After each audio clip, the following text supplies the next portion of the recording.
Yo, episode 17 of the Put On podcast. I'm joined by my co-host, Derek, and we've got special guest, Josh Owings, on today. Josh, how are you? Doing fantastic. Glad to be here. Thanks for having me, guys. You good? Yeah, I'm good. I'm alive. I mean, I'm doing good. That's what That's all we asked for. Josh, let's give the listeners a little bit of background about you. Curious, what your relationship is to Derek, and then just your background in general.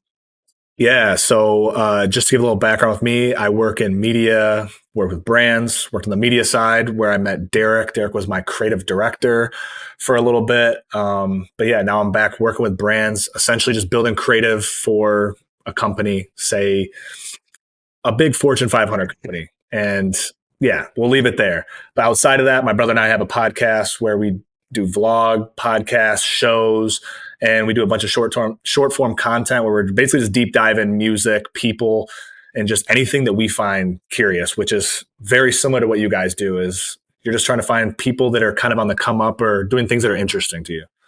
Yeah, and I would just say that Josh, I met Josh, I would say maybe a year ago or 8 months ago. I forget how long ago it was. But we hit it off right away. I feel like we have a lot of similar interests and sports and social content and just pop culture in general. And I've always had a lot of respect for Josh just as a creator.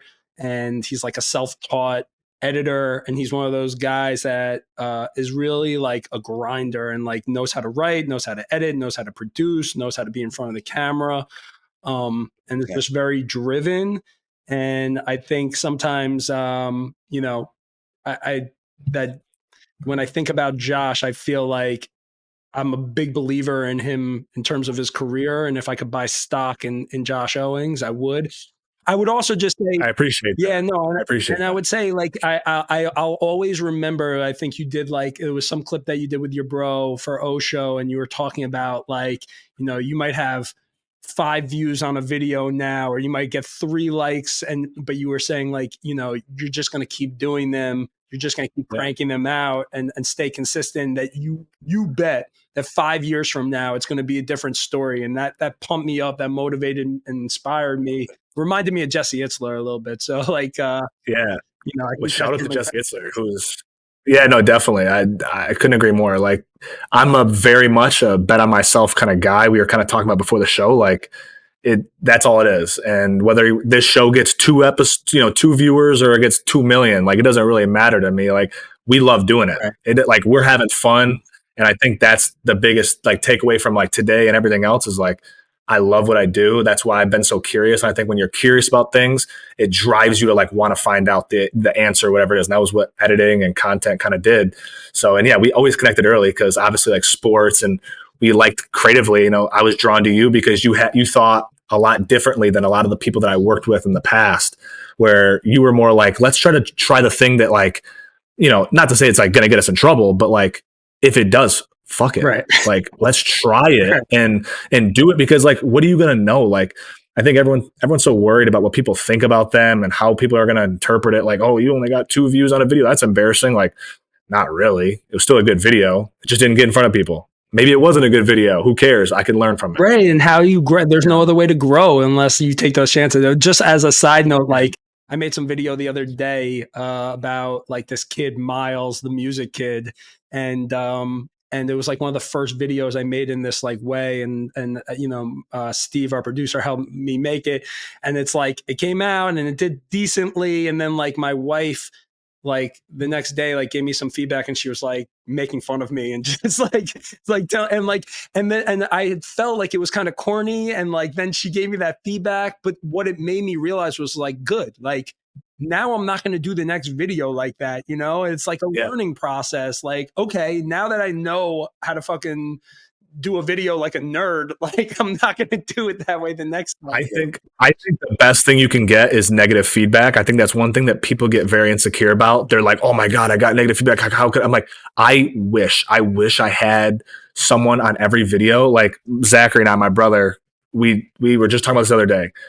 On Facebook, which is our biggest platform. Facebook, if you're not on Facebook fan page, you need to start one because it will go bananas. And our biggest, it shows you who your top followers are. Mm-hmm. our top follower is like he's a hater. He hates on every video. He'll be like, you guys could have done this so much better. This sucked. But then he'll give good feedback. And I'm like, yo, he kind of like hates our content, but he also kind of loves our content at the same time. And I'm like, you kind of have to listen to people. Great content is like your favorite thing. You have to take your favorite thing, which is one extreme, and then your audience's favorite thing. You need to meet it in the middle somewhere. So it's like your interest, their interest, and then like find a way where you can blend it, which is like the hardest thing to do. Let's be honest ourselves. But it's like you need that negative feedback. You need people to be like, this sucks. That was embarrassing. And you'd be like, yeah, it kind of was embarrassing. It was, but like, you know what? I had the stones to keep it up and learn from it and be like, you know what? A year from now, look at my videos. And I like, if you go back to Zachary and I's like vlogs from a year ago, make you sick to your stomach. You're like, oh my God. And then now they're like, they're a little bit better. And you're like, they're still kind of bad, but you're like, they're getting better. And you're like, all right, do that for 10 years, grind, be obsessed about it. And it's like, that's how it's made. Bro, you should get that guy on the show. Who? The hater, the number one troll. Get him on the show. That would be hilarious. We should do that. Right? We should do that. That's a great idea. You'd be a lifelong fan. Sure. Yeah, but I think like it's like good. You know, we had this girl when we were first creating. Shout out Megan B. I'm gonna name drop her. I don't even care. She was our certified hater. We called her our certified hater, which was like the best thing for us. We loved it. She'd be like, that was bad. The horrible edit. That Photoshop was terrible. Because she's like the head, she's like the first lady, whatever media person at this college. Like she was like 21 years old and she did like crazy young. So she's really good at what she does. And she would always be like, that sucks. That's terrible. And now she's like, damn, you guys are a lot better now. And I'm like, because we needed that feedback. We needed to be told we were bad. What was bad? Specifically, like people can be like, oh, that was good. That's the worst feedback you can get from someone. Right. That was good. Right. It doesn't help anything. Yeah. No, actually, hey, man, you misspelled that word at fucking 20 seconds in. And not only that, there was a black frame. Hey, there, just like little things where if like you have people that have an eye for it, you'll be like, oh, shit. Like, yeah, I wasn't even looking at it. Makes you sharp. There's always another level. Yeah. There's always another level. And people think they're at the top level until they get there. It's like sports. I played college sports and then it's like you go to the pros and you're like, oh, fuck.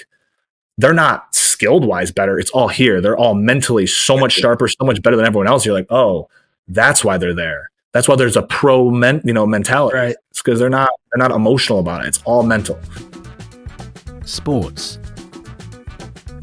So, well, on the topic of sports, Cal. Yeah. What do you say? Yeah. Should we get into the sports segment? I know. Again, we saw the notes before. Josh, I know that you feel some type of way about the Knicks. I think it'd be a good spot to start there. Derek, I know you're a massive Knicks fan. You got your Knicks hat on. I do. This segment, let me give a little bit of just like.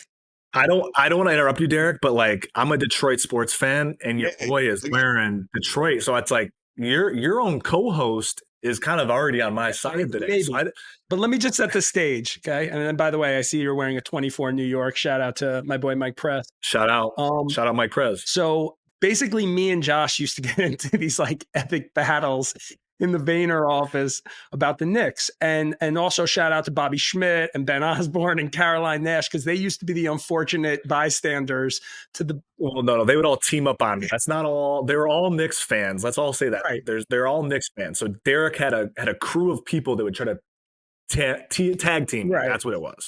But continue. Long story short is that we would go hours back and forth, like getting nowhere on the topic because like I wouldn't budge, he wouldn't budge. And if you want to trigger me, talk badly about the Knicks, especially in a season where they're like kind of like contenders for the first time in 30 years. But let me take that step back. You have the floor, Josh. What do you have to say? No one here will get this context, but I just want to do it just to start this off. Who did I tell you and Bobby Schmidt would be the team in the East? Who did I tell you? Who did I say? It's a very shitty town. They've gotten more superstars there than New York. Are you talking about the overwhelming like preseason favorite Boston Celtics? No. I'm talking about the Cleveland Cavaliers. Oh, the Cleveland Cavs? Dude, the Cavs are like the New York Knicks. Like that's the comparison that I could give you is that's the same thing. No, it's really true. Like I love New York. Like I want to just first off say that I love New York. I love Jalen Brunson. I was a Jalen Brunson fan when he was at Villanova. I think he's a winner. I just want to say that.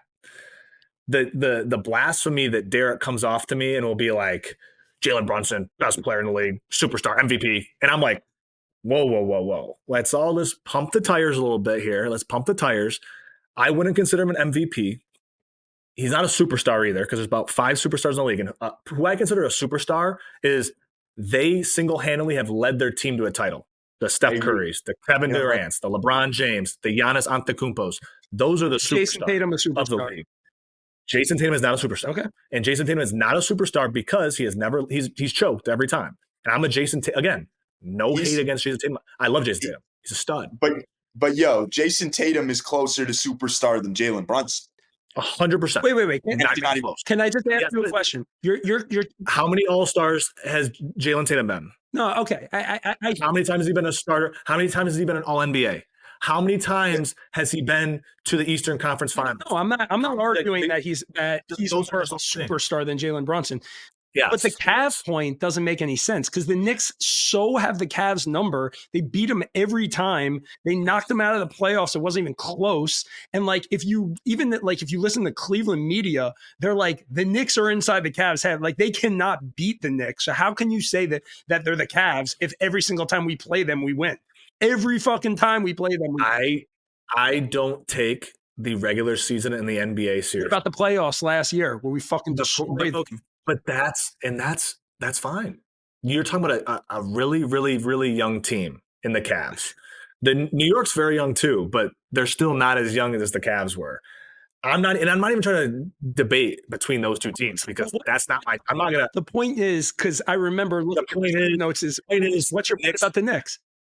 The point is about the Knicks is everyone who is a Knicks fan is one. There's not even real fans, and we can get into why they're not real fans. And I have some pressing news to why they're not. What about me? They don't have good fandom. Again, let me get back to you. the New York Knicks will never finish. They can't get superstars in New York, which is it's a shame. No one, and it's not even just basketball. Like superstars don't want to go there in football. I mean, baseball you can argue, but they don't want to go there. Which is a big red flag. Why is that? One, two. The Knicks, the fandom gets way too. Tell me a superstar. What I'm trying to tell you is exactly what I'm trying to tell you is for the first time, superstars now do want to come to the Knicks because maybe culture but that's all speculation. But that's all speculation, right? Like who? Give me some names. James talking about was basically trying to get himself traded to the Knicks at the deadline. LeBron James is playing mind games with the front office. He ain't ever get traded. If Durant could go to the Knicks now, I bet you he would. Bro, you hear what he said in that interview the other day about that now it's like different, that now he would go to the Knicks? I mean, superstars would want to go play for this team now because the team that they built and the culture that I would hope that, Kevin Durant, who's from the city, would want to go play in New York. Like I would hope that the hometown kid. Kevin Durant's not from New York. He's from DC. Sorry, he's an hour and a half away. It's the same shit. He's gonna play for the Wizards. Yeah. Wait. Okay. So, I hear your point. Let me just say a couple things. One, all I want to say. I just want to say that, and I won't take it too long saying this.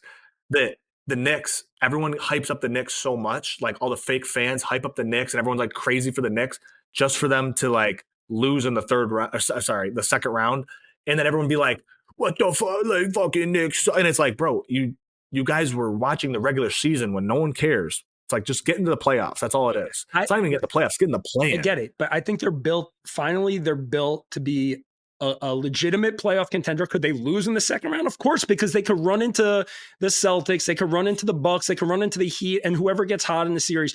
Do you want to know how you stop the Knicks? How? Stop Jalen Brunson. Yeah, but listen. Okay. Just focus on Jalen Brunson. Everyone else will fold. Yeah, you're right. Over a 7-game series. But let me just say this. For a 7-game series, we made a bet at the beginning of the year, just first off, in the regular season total. I don't even remember what the number was, 43, 44. I have it in an email. Yeah, it's in an email. We're now 36 wins, 20 games left. So I think we need to go something like 8-12 the rest of the way. Also, the Jalen Brunson stuff from the beginning of the season. You said he's not an all-star. He made the all-star team. Okay. He's now averaging 27 points, 7 assists. He's the 7th leading scorer in front of Steph Curry, Tatum, Edwards, Jokic, Dame, LeBron. Okay. So like, I know you're good at but those are superstars, because they're not playing like the way Brunson has to play every night. LeBron don't got to do that. Like Tatum don't got to. By the way, like none of those guys got to do. He doesn't have to play that way every night. The only reason he has to play that way lately is because they're extremely banged up. OG's hurt. Randall's hurt. That's Mitch is hurt. That's also what I was going to get to was the team is too beat up. Like Brunson has to put the team on his back, and my dude can barely stay healthy. Like Brunson is prone to injury. So then you look at everything and it's like, even because he's a tough kid, so he's going to play no matter what. But it's like a half Brunson ain't going to lead you to nothing. Yeah, well, especially when he doesn't have. If we're not healthy, that's what I'm saying. If we're not healthy, then the argument's out the window. But that's where I get with the Knicks is the Knicks drain their whole battery through 82 games that don't fucking matter. And they're like, oh, just to get third fucking place in the East and then get waxed. I think you're wrong about that. I think you're wrong about that. It's not that they go all out in every game in the regular season. It's that they are the type of team and the mentality with Tibbs. They go all out in every game. Playoff. When I watch the Knicks, they're one of the hardest working teams in the NBA, and all I think about is like, wow. Once they get to the playoffs, they're gonna get whacked. Because here's the thing. Here's the thing about playoffs. Teams the Miami playoffs that fucking don't put their foot on the gas and then they turn it on. But for most teams, you can't do that. You either have it or you don't.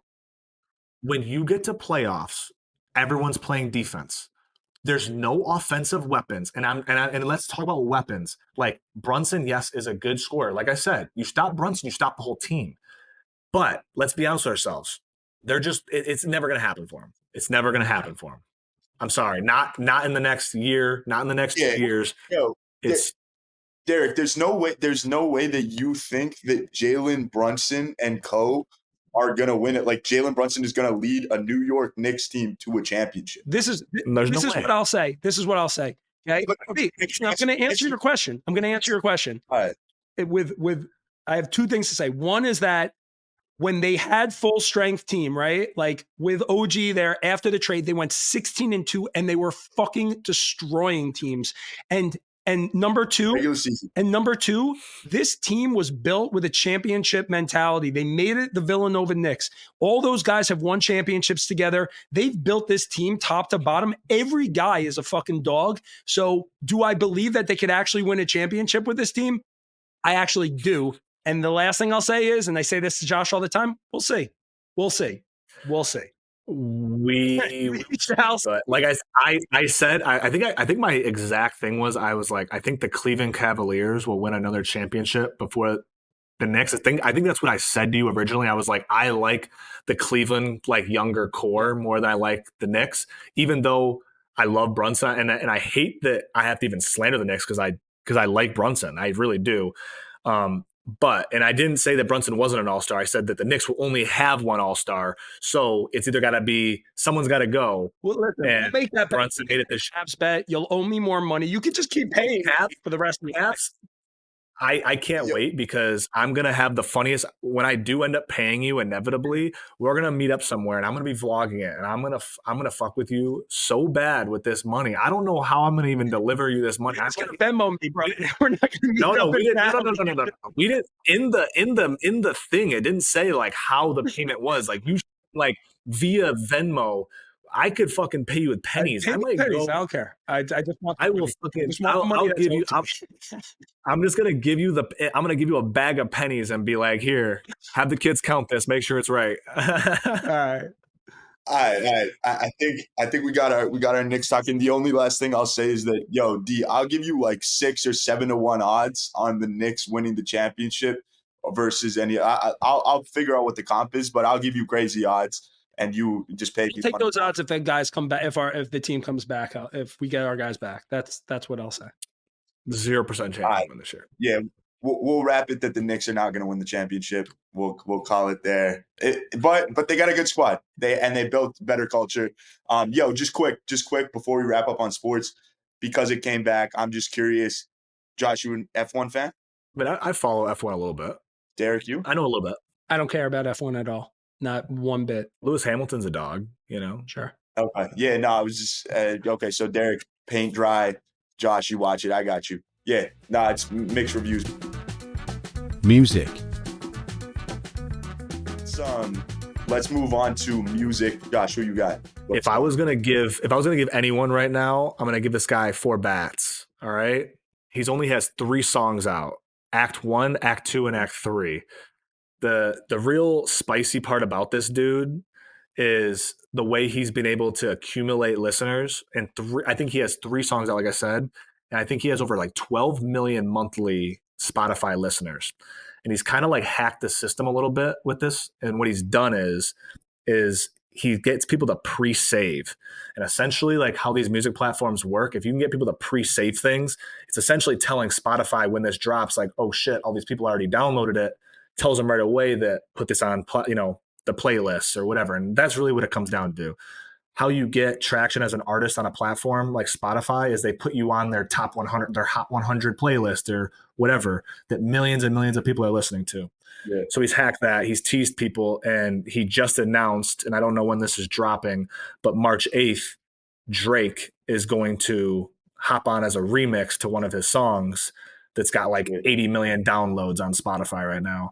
So I'm going to shout him out. He's about to be a household name now that Drake's had him, but I've been listening to him for the last like 3-4 months. I did a Who Is This on this guy about 2 months ago. Didn't get fucking nothing for views. Let me tell you. Good video though. So don't let them tell you it wasn't. Wait, Josh, but can I say something about this guy too? Yeah. 4 bats, right? One thing that you didn't mention is that, like, I think part of the reason why he blew up was like, you see him, and you think that he's about to be like some gangster rapper, and then his voice is like, it's soft. Yeah, it's like he's like singing. It's like nothing you've ever heard before. So it's like the voice doesn't match like the look, and then you're like, this is bizarre. But then you find yourself like listening to it over and over again, and then the next thing you know, it's like, wow, this is like an incredible song. It's really hot. It's very catchy. It's like it's singing is always going to be more marketable than rap. Yeah.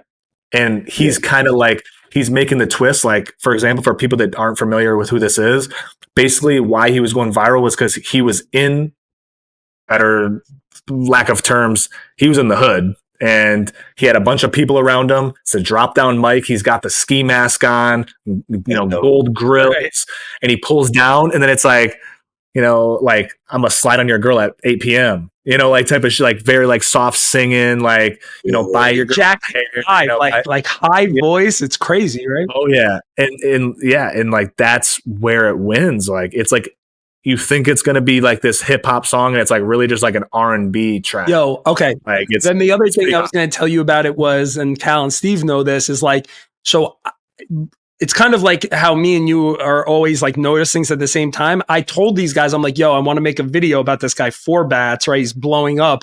And so they're like, okay, go make it. And then like later in the day, you drop your Who Is This video on him. And I was just like, shit, like I can't do it now.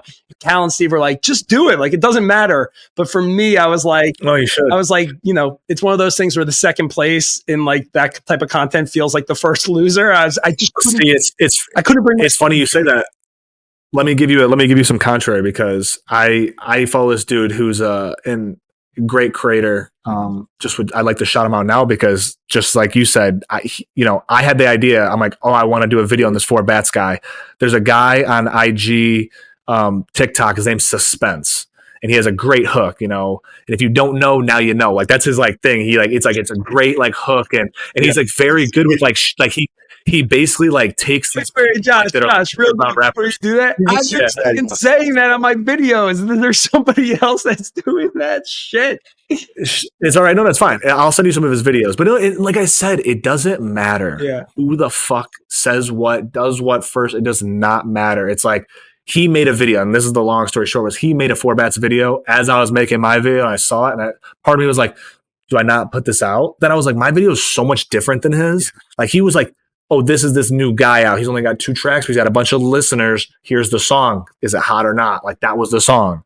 And then that was the video. But me, I was like, I'm trying to break down who this is. And I think there's always a different angle. Even if, I'm the same way where if like Jack Mack at Barstool, if he makes a video, I'm like, fuck. I ain't even, because he makes, like, that's the pinnacle. Jack Mack's the best at how I make a video, like that deep dive video. He does it the best because he puts you on a level of like, I'm having a conversation. I'm not talking at you. I'm not telling you this is what it is for sure. I'm just telling you this is what I found. It's all natural. It's very natural. And like, that's one thing that I'm like, I need to take better of look. Like, how do you, because like sometimes you do this like, you know, really well made video and it like makes it seem like, hey, I'm the teacher. I'm telling you this is what it is. And or you're doing your radio voice, or you're doing, wait. Yeah. I want to ask you guys this real quick before I get it. What is the fucking deal with the, like, why does every rapper have the drop down mic thing? Like, why doesn't somebody switch that up? Like, it's like every video I fucking see now of a new artist, it's always the fucking drop down mic. Why? You want me to actually? I'm sorry. Can I put you guys on another artist? Because I think this really coates with what you just said. It is LaRussell. And not to toot my own horn, my brother and I, we interviewed him. It was kind of on like a makeshift, like people were like, hey, you want to meet him? And I didn't even know who he was. I interviewed him, kind of like did like a 10-minute deep dive. After the fact, I'm like, holy fuck, I didn't even realize who he did. Like, this guy is the man, and he is like changing how people do music in social. And he does all these like one take music videos. Like, he's changing like the drop down. He don't do no drop down. He does like these like one take music videos on social. And again, I'll show you guys some of these. They're like so good. And it's like, it's so smooth. And I'm like, man, he just features all of his music over, and like he drops tons of music. But like, he is out there every day dropping a new music video, new thing. Like, and I'm just like, no artist moves like that. And that's why he's been able to garner so much attention and so much like following. Cause I'm like, he's just like providing where people like music, people like to be entertained. Music videos are always this high budget, high edit things. He's like, nah, fuck that. Let's just go out there. We'll have like a plan. Like, we're going to do this, like, you know, with a plan, but it's one take and it's raw. Right. And it's like, I like that. And that's kind of like how I thought of when you said transition from the drop down mic. Like, that's what it takes to be, like, that's what it takes in the music world. I feel like you have to fucking go against the grain and do something different. I have somebody in that vein too, but before I jump into mine, Cal, you have a music put on for us? Yeah. Just quick though, I think like the authenticity piece in terms of your point, saying that, you know, it's raw and he's just dropping it, like, you know, being able to relate to that. We were talking about it last pod, but just like how, you know, different athletes now are doing podcasts and different, you know, musicians are dropping different things. And it's like one of those things where I would much rather watch like consume a podcast that like DeRozan comes back where he's having dinner with someone else, or a fucking music video where it's like against the norm. So yeah, no, that's interesting. Well, I'll definitely have to check him out. But yeah, my artist is shout out Jordan Fuller, actually, on the Rams. He put me onto this. We were chopping it up about music when I was in Vegas, and sort of like underground rap, female artist. He's big on that right now. Her name's Anycia, and the poppin' song that I fuck with is Back Outside. Super catchy. Yeah, but she's got a bunch of stuff. And you know, I've never really listened to like female rap kind of like that. And yeah, like, you know, I've been bopping it the last few weeks, and yeah, I would put you guys onto Anycia, and there's probably that whole genre just in general of female rap is up and coming. So that's funny, man, because I swear I thought you were about to name mine, because I have a female rapper too. Oh really? Yeah. Oh shit. Really? And you know, by the way, shout out to Mike McLaughlin, because I think he was the first one who even like mentioned this rapper to me. But it's this oh, I think I know who you're Karrahbooo. You know who that is? Karrahbooo. Oh. So she's a rapper out of Atlanta, Georgia. She's the one that has been going viral on the radar freestyle with Lil Yachty and that whole crew. Did you ever have you seen that? I don't think I saw that. Okay. I don't think so basically, there's so many on the radars that I miss a few. But she doesn't have a ton of songs. And I think originally she was Yachty's personal assistant, right? Actually, now that you say this, I remember. I don't know who you're talking about, but I remember watching a Yachty interview of him telling this story. And let me just say this: never heard this person before, but just knowing that she runs with Yachty, she's already probably a dog. Well, this is what I would say. Yachty's a stud. It kind of goes on the theme of what we're all talking about. So I think Yachty's crew is like the Concrete Boys. So it's this freestyle, Concrete Boys freestyle on the radar. And I think the reason why it blew up is because of her rapping style, which is so different than most female rappers who can sometimes overcompensate when they rap. Like her style is so laid back and nonchalant and like blasé, like she doesn't really care to, and it's mesmerizing. I know exactly. Right. So anytime I hear this freestyle, she doesn't even have like a big catalog, but anytime I hear this freestyle, it's such a bop. And also her name, Karrahbooo, which is like, like obviously the play on like the animal. And I guess her real name must be Kara. And like, it's that I like the name. I think the name is fire, but check her out. Check out that freestyle.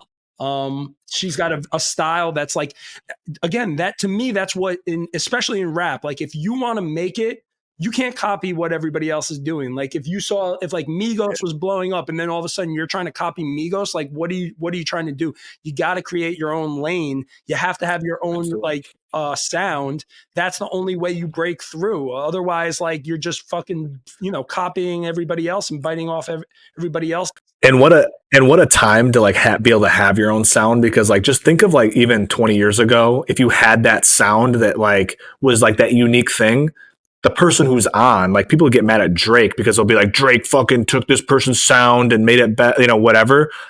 But it's like, that's kind of like what the best people do. They hear this underground person and they're like, I could do it because I already have the platform. And then everyone like realizes like, oh shit. Like, yeah, well, that's why Drake's so smart of like, he'll see like, okay, whatever, Forbats as an example, like, and I don't even know if this is true, but like, let me jump on his remix, or like when Going Up on a Tuesday came out, it was like right off the bat, like he heard it and he like hit the guy up and he's like on the remix. So I mean, he's done that with. I mean, I consider Drake like the guy who like puts people over the edge or like puts people on. Like he did it for a guy.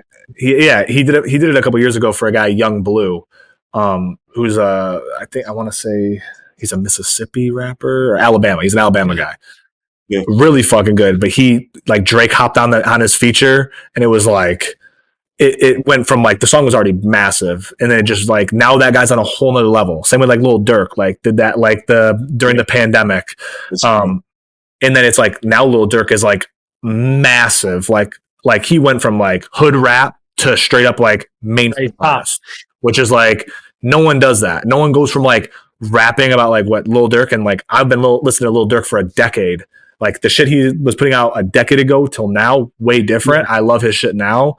Just as much as his old shit, but it's like he went from hood rap to fucking mainstream. Yeah, it's crazy, and it's because Drake. Let me ask you guys two quick things. One is this is like not like this is more of like a dance, right? And I'm not big into like watching dance videos on TikTok or Instagram. But the one exception is like juking videos, Memphis Jookin. Do you guys know about this? Like, there's a rapper named Duke Deuce who kind of like he does it every single time in every one of his videos. It used to be called so it originated in Memphis. It used to be called gangster walking, and it's kind of like it's almost like breakdance mixed with like moonwalking.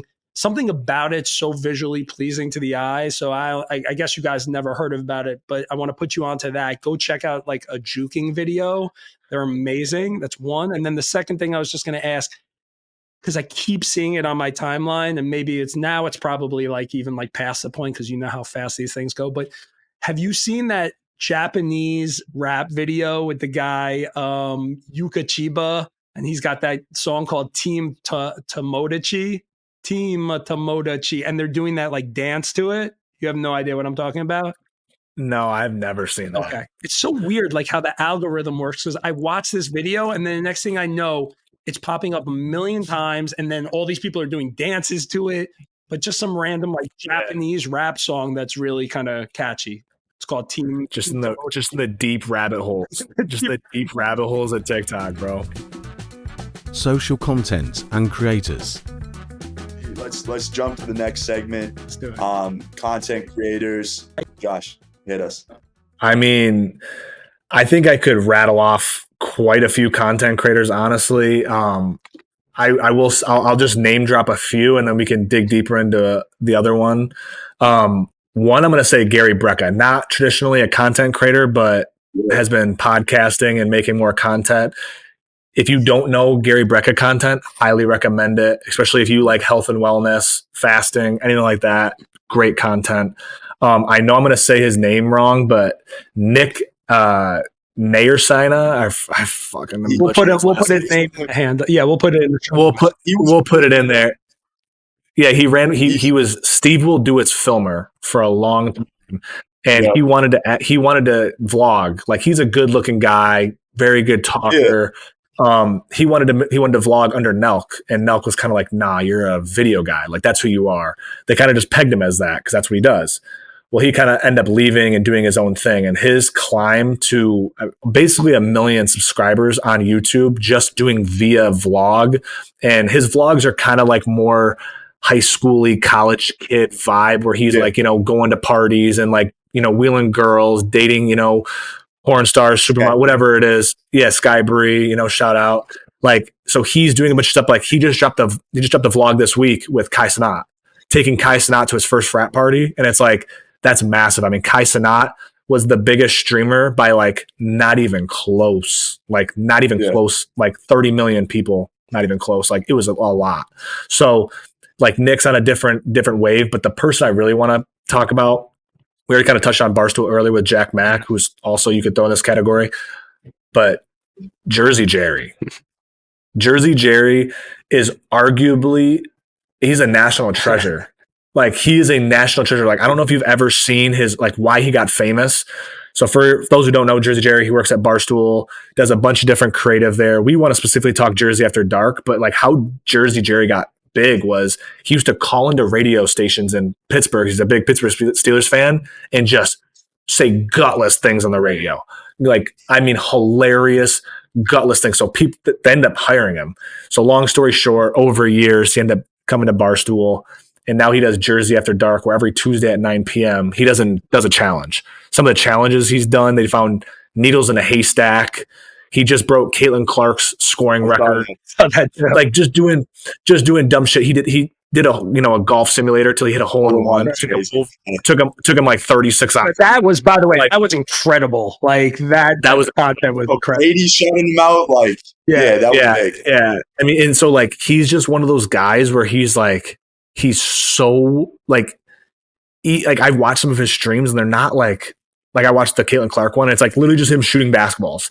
So it's like not that entertaining, but it's just like, you just stay for like those like moments where he's just like says like one-liners or like yelling at like the producers on the show, like hilarious shit. Like, and he just can't help it. Like, he's just a character. He's just being himself. He's like those are the people. Like every man. So this is what I wanted to ask you about him, because like every time, first off, just, Barstool and credit to Prez, like, they always have a way of figuring out new forms of content. Like, these challenges that they've been doing, they're kind of like relatively new, and that like between the shot where they all had to make whatever, I forget how many in a row, which was riveting, 41, riveting to watch. The Jersey Jerry one where he's like trying to hit the hole in one. Now they have that guy Clemmer that's doing like the solitary confinement thing. You want to know what they were saying?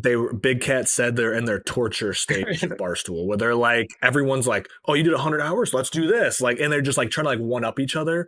I think why Barstool's winning, and what you're kind of alluding to, is they let their people just create. Yeah.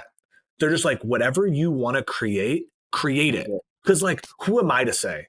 You could be the most like Mr. Beast, right? No one's done it bigger. Like, personally, no one's done it bigger than Mr. Beast. Like, he has won the game. He just sold to Disney for like fucking $5 billion. Like, he has won the game.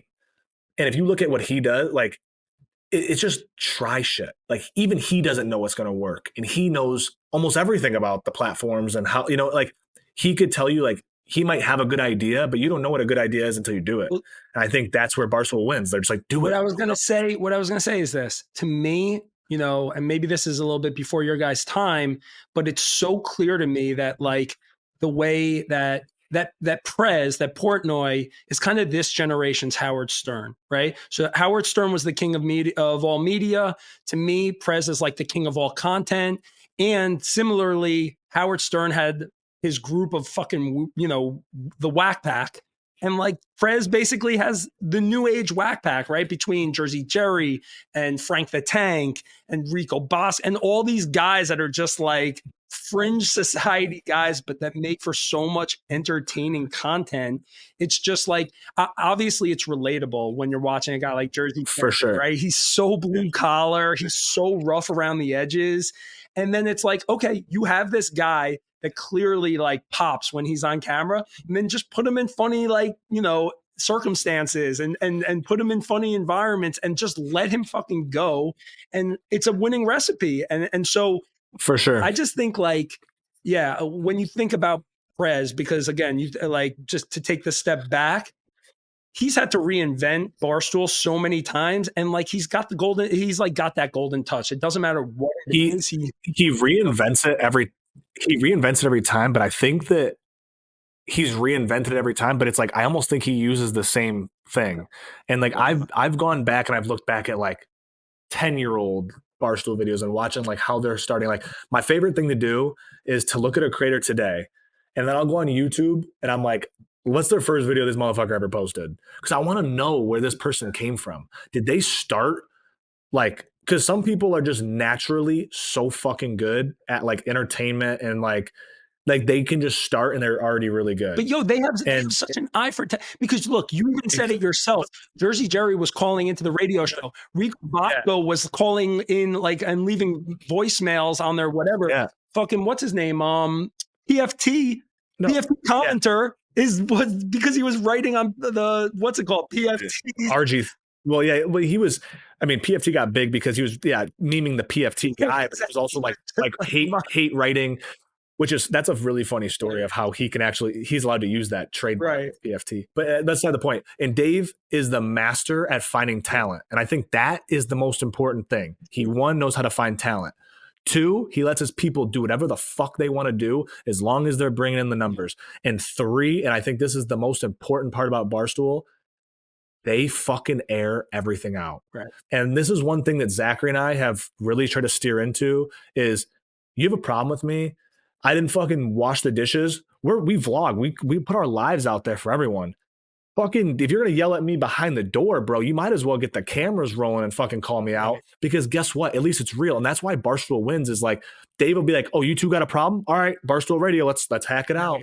Oh, blah, blah, blah, blah. Like, I watched a video from 5 years ago when like Hank, the Part of My Take producer, was dating a girl there. And he basically told the girl, in 5 years, you're going to be fat and ugly and you're not going to be on camera anymore. And he had to like go on there and defend his girlfriend. And like, it was like, that's fucking funny. What CEO of a company like that is being like, dude, your girlfriend's not gonna be even good for camera after 5 years being with you. Like, you're ugly. She's gonna turn ugly. Like, it was like, but it's like, that is why they win. And it's like that honesty, like, you don't work at Barstool unless you can take that shit. And he's going, they did Barstool Awards. Did you see they put all the fat people in a pig pen? He put all the people that were overweight in a pig pen and was like, all the fat people stay over here. If you're not fat, you go over there. Like that. And it's like kind of mean, kind of funny, but they also had like great seats, and it was like they steered into it. And it was like, that's why they win. They're just raw and they're authentic. It's like the boys' locker room. Like, right. You can call your buddy fat and them not take it like it's personal. Like, yeah, maybe you are fat, but it's like, it's funny. And it's like, we can have a conversation, and it's content. It goes back to what we're talking about. It's authenticity. It's having no filter. And it's like all these other companies, right, are so, they're so sensitive about what they put out there, and we can't do this, and we can't upset that person, and they don't want to upset the apple cart.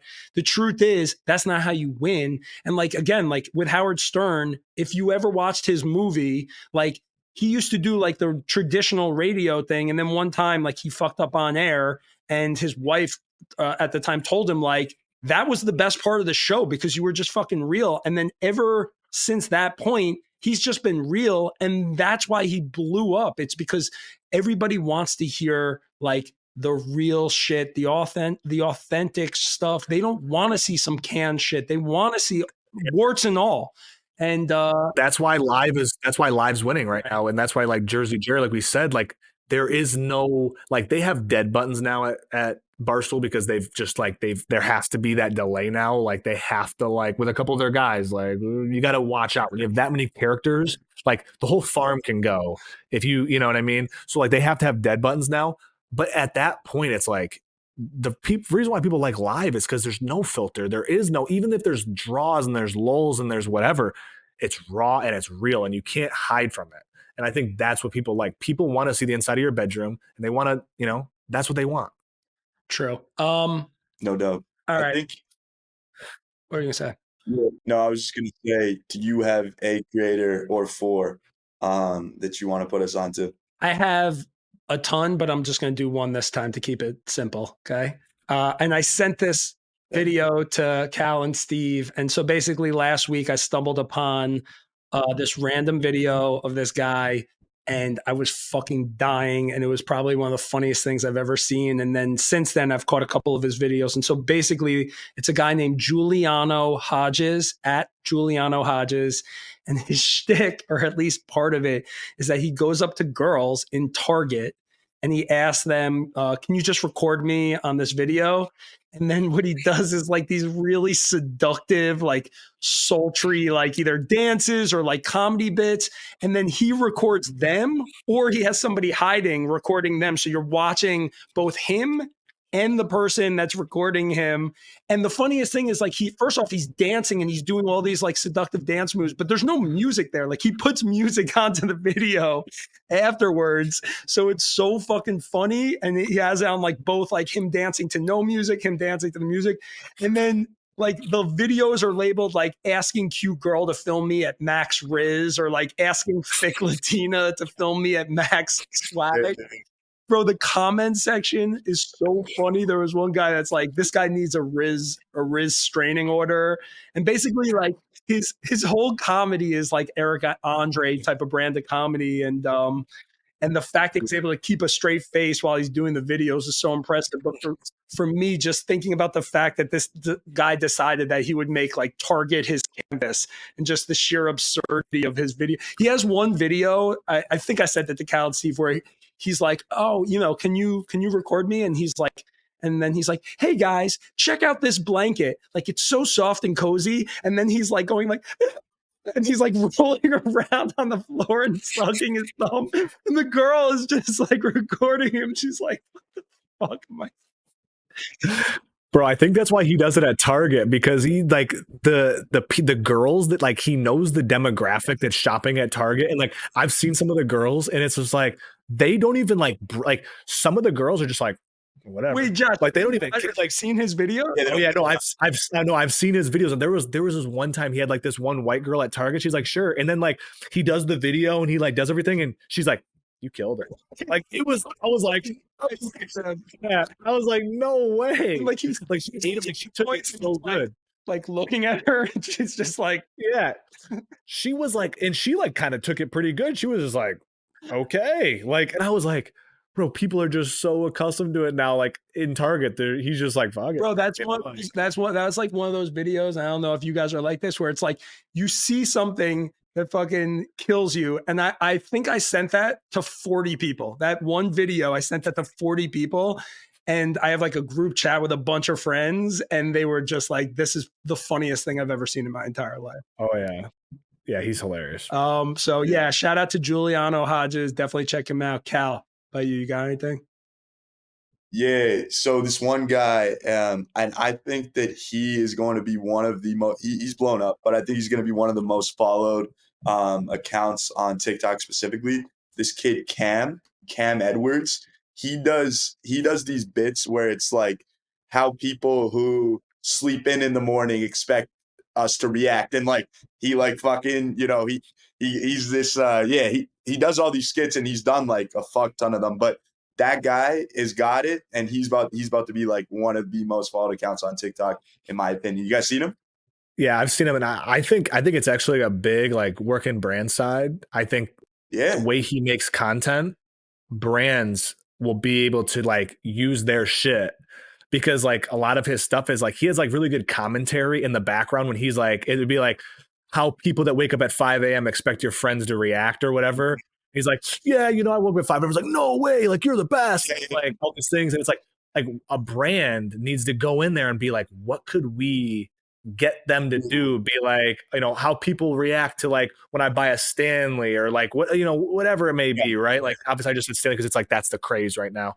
But it's like man, I do agree with you. I've been he's been on my timeline for like a couple months now, and that's the whole thing. I've been like, man, there's got to be a brand like you could insert his style that could go into like it's a big myth. I ask you a quick question about that because I know you're like big on the brand side, and I'm interested in your take on this too, Cal. It's like these brands obviously know that all the attention and eyeballs are on social, and like there's a lot of obviously influencer marketing where they're trying to get the guys that are doing these types of things and integrate in. But it also feels like when they do it, you know, they always kind of like almost like bastardize the content in a way, and like, you know, so like how do you think about straddling that line where like it's almost like you have to be so nimble where because whenever I see anything branded on social, I'm like swipe, you know, like can I be honest with you? I will tell you from my perspective, working with brands, depending on how big the brand is, like if the brand is massive, yeah. Like, you know, imagine if you were like one of the few beverage manufacturers per se, right? There's only two of them. You're not going to be like, you can't take chances. Oh, no, you're not taking chances. It's like anybody who works with Nike, right? Mm. They might have this cool director that's like, oh, we had this great director work with Nike. It's like, no. You're doing Nike because everyone knows what Nike is. You're just going to put your tiny little spin on it. And that's all it is. And so, but now you take the wheels back a little bit and say you're, you know, Ryanair, you know, you got to be a little nitty gritty. You're more of a newer brand. Like you can eat shit. That is where you can go whatever the fuck you want. And you can go as far because it's like, now it's like you got to compete with Delta and Spirit and all these massive places. It's like you're never gonna. You got one terminal at fucking one airport. Like you have to be edgy. You have to break through. Yeah, it's like if you're a new brand, you have to steer into like that. You have to be the new guy in the block. You have to be different. You have to innovate. You have to change. You can't be like a sleeping giant. And that's where I think a lot of these brands, like you look at Mr. Beast again. We talked about him earlier. The reason why he was able to go into the chocolate business was because there was 2-3 brands that are just sleeping giants. They don't care. They don't market. They don't do anything. He was like, I'll come in here, be the new guy, do things differently, make it a little bit of a better product. But let's be honest with you, everything that's on the shelf is all the same. It's just how you market it. Right. So it's like, how can you change things, right? And that's all it really comes down to. Nike, Adidas, Under Armour, they're all the same shit. But Nike might make you feel different than Adidas makes you feel, and Adidas makes you feel different than it. So it's like you have to, you know, what you can do. Now, like Noble, they just signed, you know, Tom Brady, like they're allowed to be a lot more edgy because they're new and they got, you know, that's where you can kind of play a little bit. Well, you're not going to beat like Nike and like Adidas, you're not going to beat them at their own game, right? So like you have if that's your game plan, you're going to fucking lose. So if you're trying to, it's not to beat them. Like the game is not to beat Nike. You got to do something differently. You got to, but it's not about beating them. It's about just finding enough market share where you can scoot in and then they're going to buy you. Right. That's the only, that's the only thing. Like there is no like, for example, like Logan Paul with Prime, they're trying to get it to a certain point where it's worth billions. And then they can go here, insert big beverage company. You can buy it now.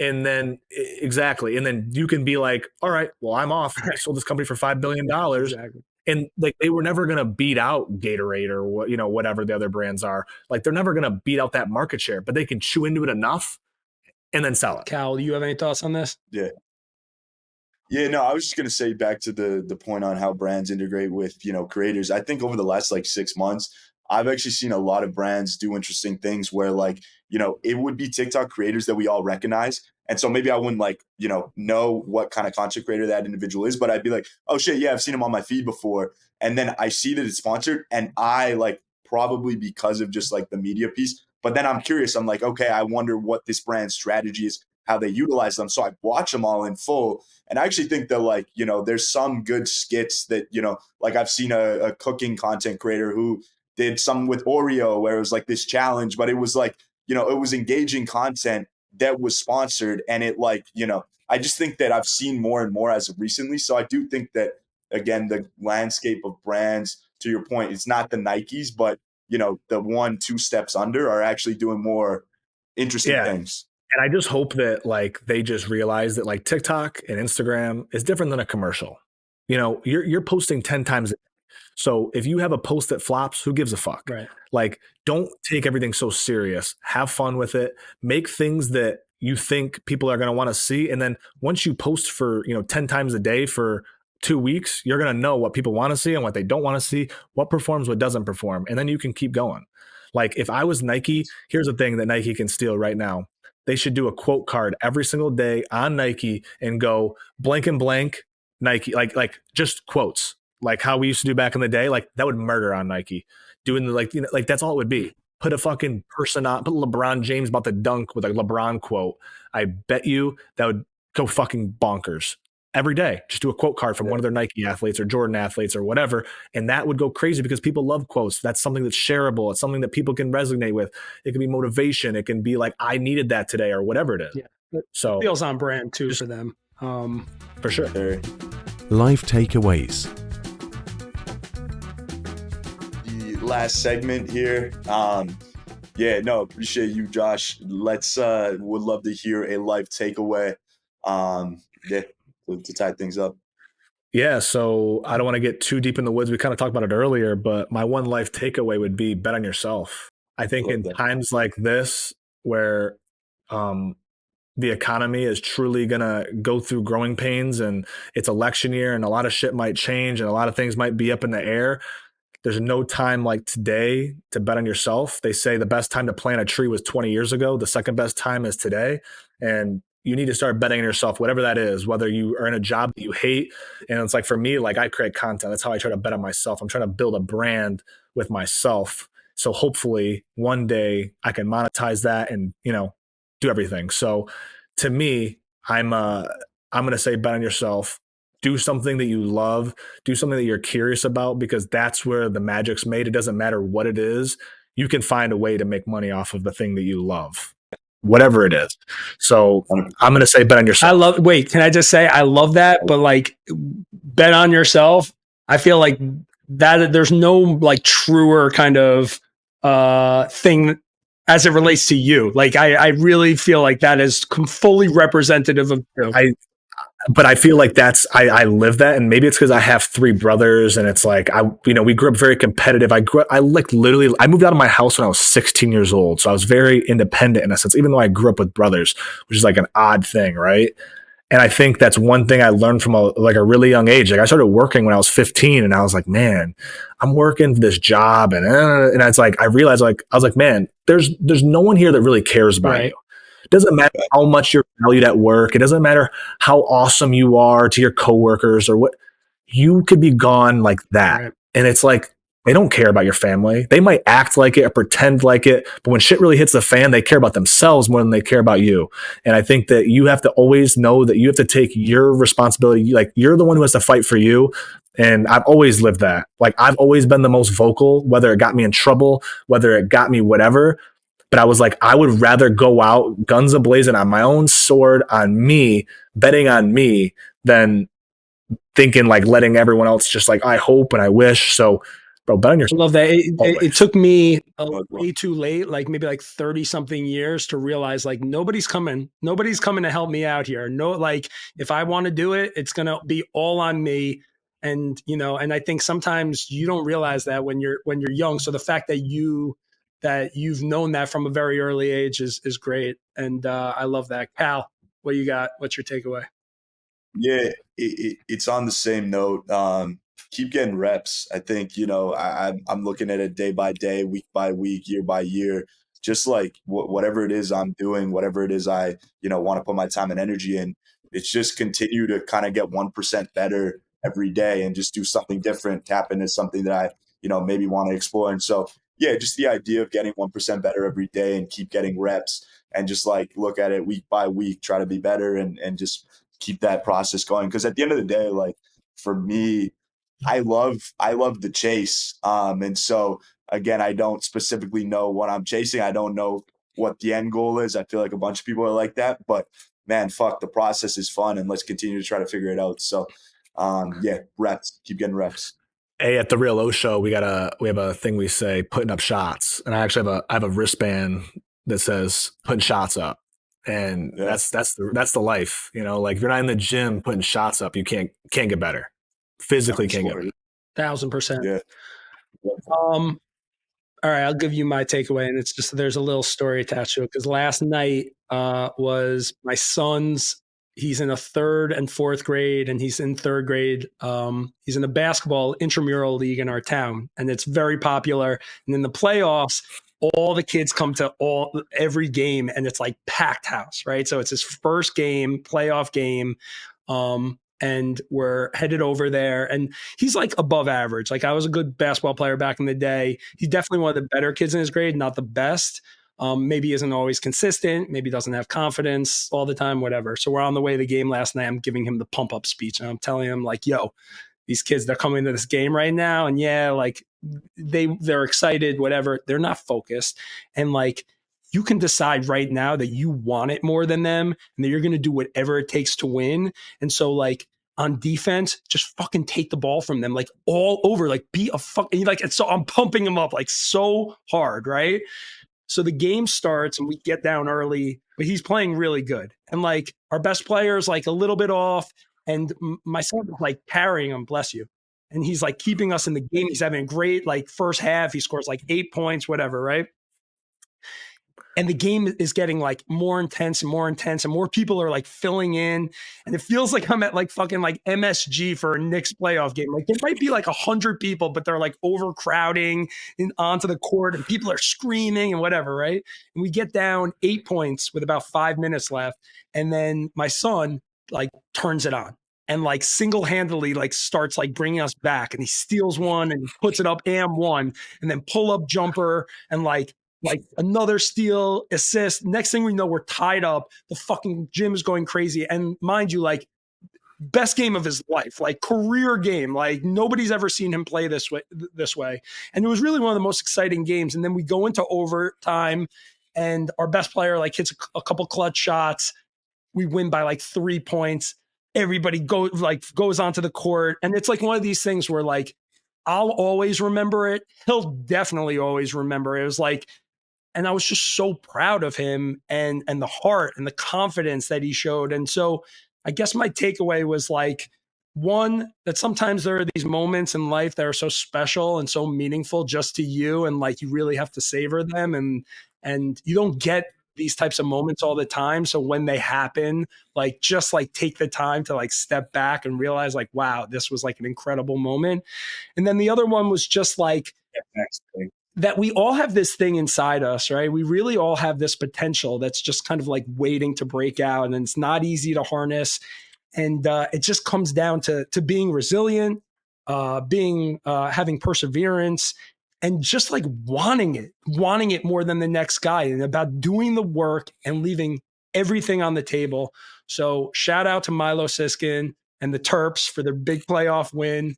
And it was awesome. And I'm just glad I'm glad to get it down on wax so I could always remember. Hey, I love that. No, I love that. And honestly, that fired me up, and it made me think about like, no, seriously, because I think that's the one thing about sports. And I think of kids, and I'm like, it's such a mental, like everything is so mental. Yeah. And it's like you said, like you were pumping him up, like you obviously were feeding him good things, and it's like in his mind, like, you know, they did a study, and this my dad told me this a long time ago. He was like, visualization is the most powerful thing. And I think that's one thing that a lot of people did. Like I did a lot of it in sports. I always visualized myself. I could see myself do it. I could see myself. And it's like when you see yourself, then it's like when you get to that position, you know it. And I think that's one thing that a lot of people don't do in like career. And it's like, you know, I think you have to visualize it. Like I can't make a video if I can't see how it looks in my head. Mm-hmm. Like people will be like, oh, this is a great idea. And they'll be like, oh, but it's like, I don't know. I don't see it in your head. So you have to paint it. You can see it in your head. You can do it. And I think that's something where it's like, I've been visualizing my life. And it was like, I visualized my life to play sports. And I was like, I want to play pro sports. And I did it. And then I was like, well, that's not really what I wanted. And I was like, I think there's a lot bigger things. And it's like, that's like the visualization and getting that rep every day. And I think all of ours kind of run very true to each other in the sense of like, you know, it's really mental, the things you're telling yourself, the things that like, you know, putting a rep in, doing that. Like it's all. Man, the funny thing is like you're a hockey player, Cal's a footy player, I'm a basketball player. And like, I think we all kind of come at it from different. At night, right before he went to sleep, I sat down next to him and I'm like, you're the man. You're the man now, dog. Like this is it. Like you got now bring it every fucking game. You could do this. Like this is what you have in you. Yeah. Cal, Yeah.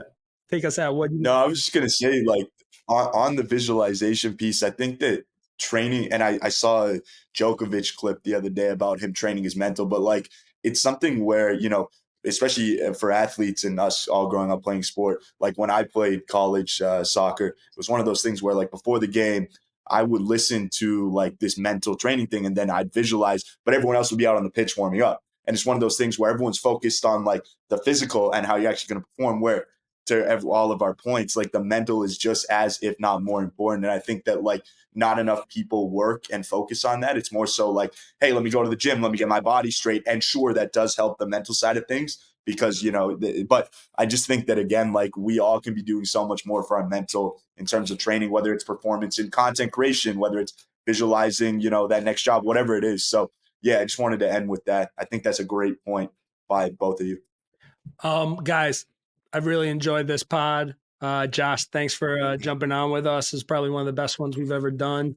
And until next time. Yeah, I appreciate you guys for having me. Thank you. We'll obviously chop it up again. We'll we got to run it back. Yeah, we won't be get your bro on the pod at some point too. Oh yeah. You'll get it'll be funny if anybody watches the one with me and the one with my brother. You're gonna get like the most different people.